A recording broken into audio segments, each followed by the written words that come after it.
Most us seniors over 60 are still organizing their homes the way they did in their 40s and 50s, planning for more things to come in instead of fewer things to manage. But here's the truth. At this stage of life, your home should be organized for you, your mobility, your comfort, and your memory. If you're still packing closets to the brim, stacking bins in the garage, or tucking things away for later, you may actually be making your daily life harder without realizing. The full house feeling that once made you feel secure might now be quietly stealing your time, energy, and independence. Every extra container you open, every high shelf you stretch for, every deep cupboard you bend into, it all adds up. And while it might look tidy on the surface, the real question is, does it make your life easier today? Organizing for the next chapter isn't about letting go of what you love. It's about designing a space that supports the way you live right now. If you want your home to truly work for you in this season of life, hit like and subscribe so you never miss a smarter way to live lighter, safer, and with more freedom. Mola had always been proud of her home. At 67, this retired postal worker from Pennsylvania believed she had mastered the art of organization. Every holiday decoration had its own plastic bin. Every drawer was divided with tidy little compartments. Her closets looked like something straight from a magazine. Rows of labeled boxes stacked from floor to ceiling, each one telling her exactly what was inside. Friends often complimented her on how together everything looked, and she'd smile, feeling confident that she had her home under control. But behind those neat stacks was a truth she rarely admitted, even to herself. Mola still spent far too much time searching for things she used regularly. A favorite scarf would go missing for an entire season. An important document would be buried somewhere safe that she couldn't quite remember. And every time she needed her heavy Dutch oven, it meant bending low and wrestling it out from the bottom of a perfectly packed cabinet, carefully, so she wouldn't strain her back. The irony? The very systems she thought were helping her were actually making her life harder. Her perfect organization wasn't designed for the way she lived now. It was built for the version of herself from 20 years ago. A woman who didn't mind bending, lifting, or climbing a step stool. Back then, she had the energy to shuffle things around to reach what she needed. Now, the effort left her winded or sore.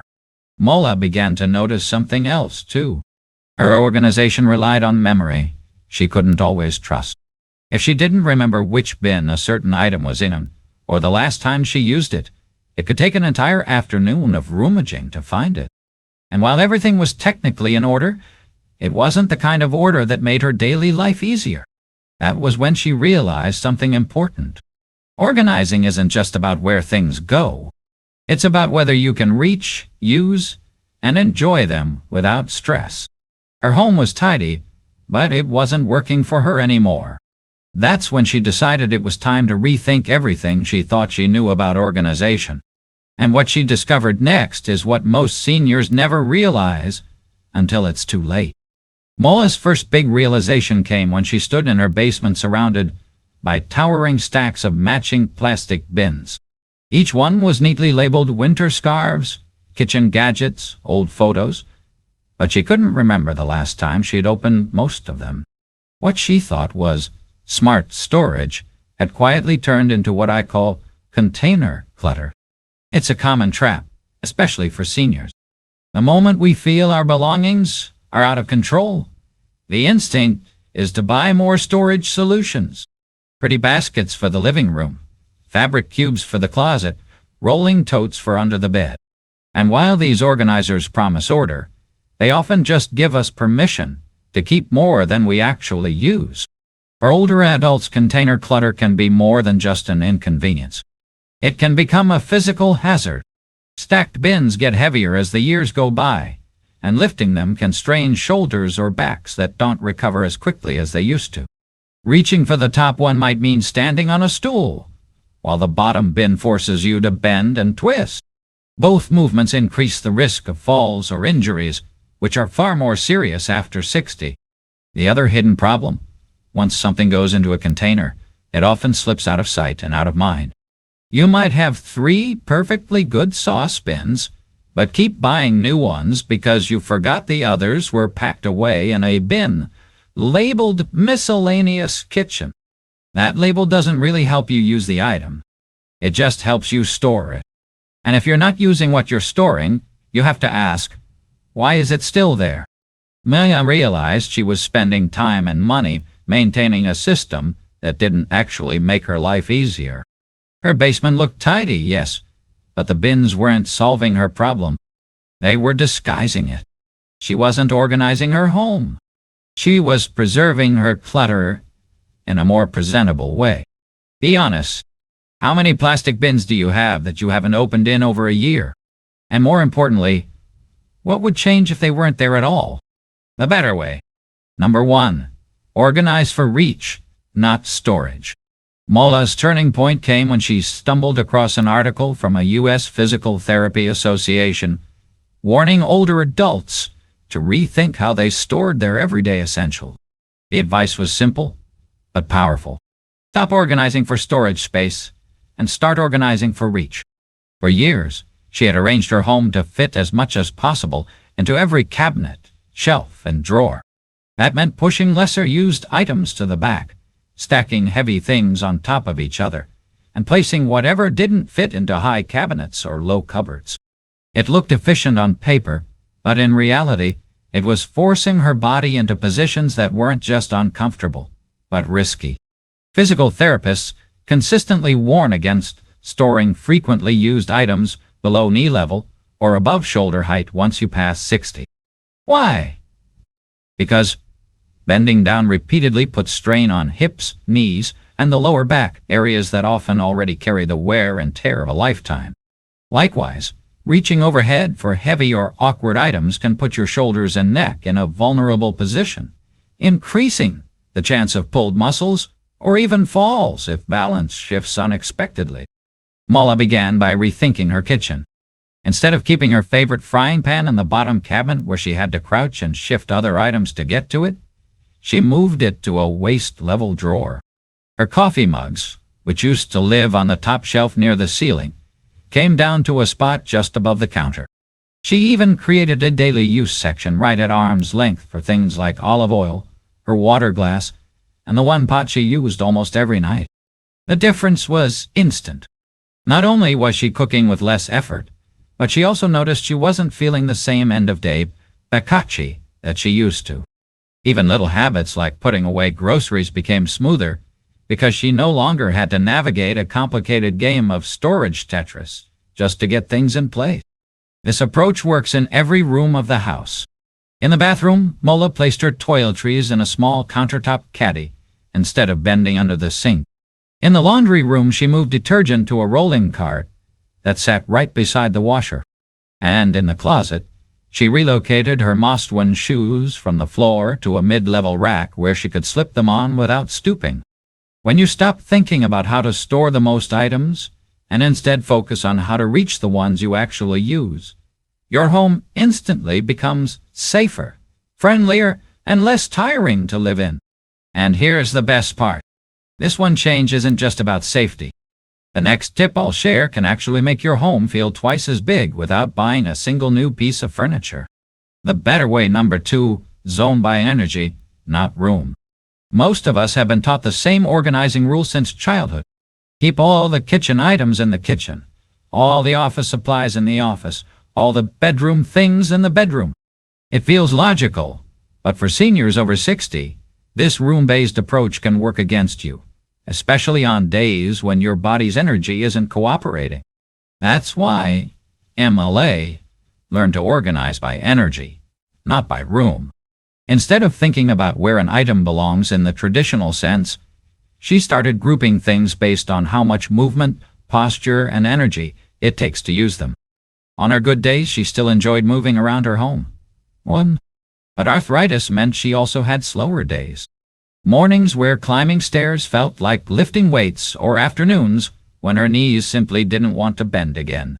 Those were the days she found herself wishing she didn't have to walk to 3 different rooms just to make a cup of tea, grab a snack, and settle in with her book. So, she created what she now calls her low energy zone. Right beside her favorite chair in the living room, she set up a small but functional station. A decorative basket with a variety of teas and instant coffee packets. A small electric kettle on a side table with a coaster to protect the wood. A clear jar of healthy snacks like almonds and dried fruit. A small drawer with reading glasses, a notebook and pens. Her phone charger tucked neatly so it was always within reach. The result? On flare days, she didn't have to trek back and forth to the kitchen or rummage through different rooms just to get comfortable. Everything she needed for the next few hours was right there, and the setup looked intentional, not cluttered. This method isn't limited to living rooms. Mola applied it to her bedroom by creating a morning zone where her medications, a bottle of water, and her daily to-do list lived on a tray right by the bed. She even set up a guest comfort zone in her den for when her sister visited, so neither of them had to keep getting up for small things during their long chats. Organizing by energy is especially powerful because it gives you permission to think about your home as it actually functions for you today, not as a museum of where items should be. It eliminates unnecessary walking, reduces physical strain, and makes your home feel more responsive to your needs. Ever had a day where you didn't want to walk across the house for one little thing? This fixes that. And once you try it, you'll wonder why you didn't do it sooner. The better way. Number 3, memory-friendly organizing. As we get older, organizing our homes isn't just about where things fit. It's about whether we can remember where those things are when we need them. That's where the concept of memory-friendly organizing comes in. It's rooted in something called cognitive ergonomics, designing your environment so that it naturally supports your memory and decision-making. For seniors over 60, this can make the difference between a home that feels easy to live in and one that constantly demands mental energy just to function. When items are hidden away in opaque bins, shoved to the back of deep cupboards, or tucked into just-for-now spots, they often disappear from our mental inventory. You forget you own them, buy duplicates, or waste time searching. And in today's fast-paced world, that wasted time isn't just inconvenient, it's exhausting. Mola had always prided herself on a tidy pantry. Matching beige baskets lined the shelves, each labeled with neat handwriting. But she noticed a problem. She kept buying the same staples over and over because she couldn't see what she already had. A bag of sugar might sit forgotten behind a box of pasta. A half-full jar of peanut butter could be hiding under something else. The fix was surprisingly simple. She swapped her opaque baskets for clear bins and glass jars with easy-to-read labels. Suddenly, everything in her pantry was visible the moment she opened the door. She didn't have to read every label or move things around. Her eyes could take in the whole picture at a glance. She carried this idea into other areas of her home. In her craft area, colorful yarns were placed in open cubbies instead of sealed tubs. Her medicine cabinet was reorganized with clear, shallow trays, so every pill bottle and vitamin was visible. Even her fridge got a makeover. Transparent containers meant she could spot leftovers before they went bad. The benefit wasn't just better memory. It was less decision fatigue. She no longer had to think as hard to find things, which made everyday tasks faster and more enjoyable.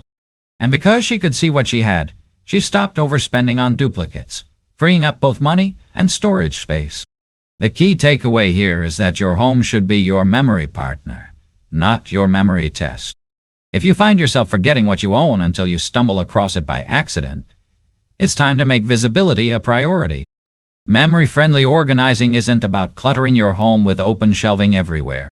It's about making sure the things you use most often are always within sight, so they stay top of mind.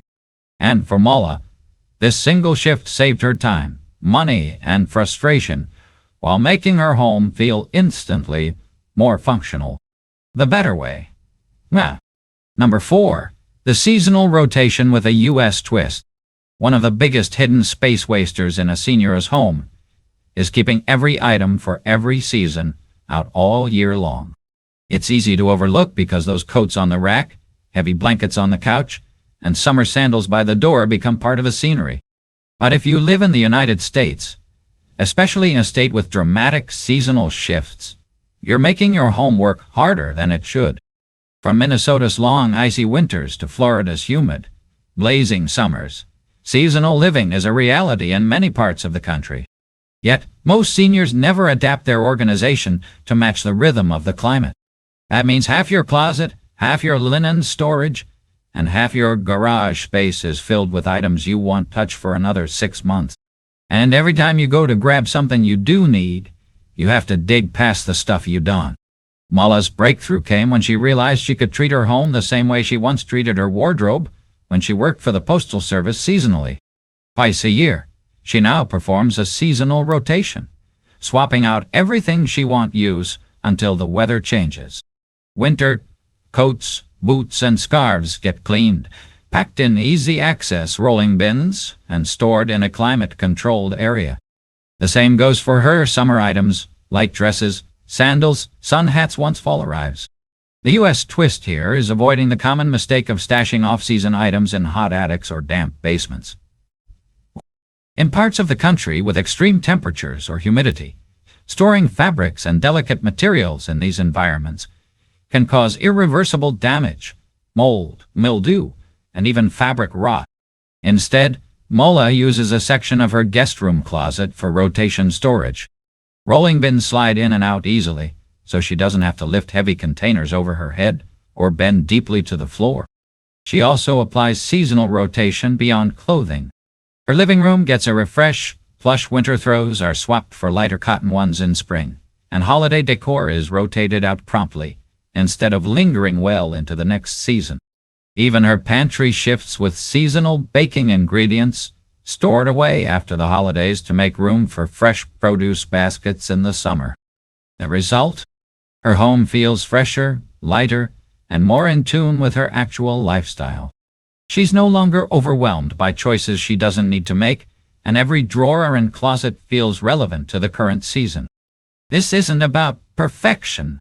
It's about giving your home breathing room so you can move, think, and live without tripping over what you won't use for months.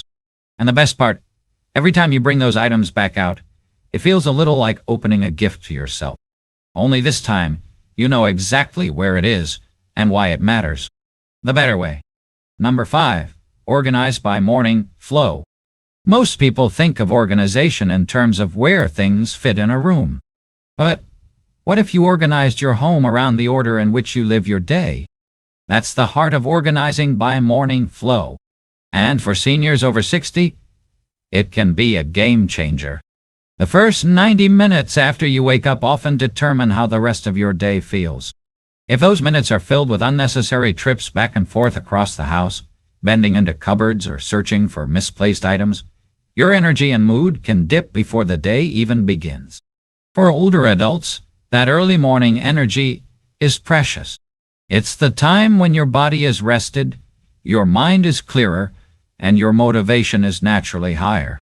Wasting it on hunting for glasses or walking to 3 different rooms just to get breakfast going is like pouring that energy down the drain. Mulla had never considered her morning routine from an organizational perspective. She thought mornings were simply about getting going. But when she paid attention, she realized she was doing a small but exhausting dance, walking from the bedroom to the kitchen for her medication, back to the bedroom for her reading glasses, over to the den for her notepad, and then back to the kitchen for tea. By the time she settled into her chair, she felt like she'd already put in a half-hour workout. Her solution was to create a morning hub, a single, well-organized space that contained everything she needed to start her day without friction. She placed it near her favorite living room chair, where she usually spent the first part of her morning, inside a small cabinet and on a tray on top. She kept her daily medications and supplements in a labeled organizer, reading glasses and a magnifier for fine print, a phone charger so her battery was always topped up, a small electric kettle with tea bags, instant coffee, and sugar packets, a notepad and pen for jotting down ideas, reminders, or grocery lists while they were fresh in her mind. By consolidating these essentials into one spot, she eliminated the back and forth entirely. Mornings became calmer, more intentional, and most importantly, less physically taxing. The beauty of morning flow organizing is that it's entirely customizable. If you like to start your day with a bit of stretching, keep a resistance band or yoga strap in your hub. If you enjoy watching the news while sipping coffee, keep the remote in the same place. If your mornings start with a devotional or journaling session, keep your Bible or notebook right there, ready to open. For seniors, this method also cuts down on the mental load of remembering where things are. When you know your mornings flow from one task to the next without interruption, you start the day feeling capable, not rushed. If your mornings feel scattered, this one change can set the tone for your entire day and make it easier to protect your best energy for the things you truly enjoy.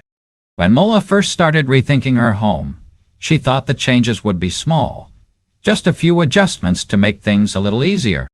But what happened over the following months surprised her. The difference wasn't just in how her home looked, but in how it felt. Before, every closet, cupboard, and drawer had been packed with items she thought she needed to keep.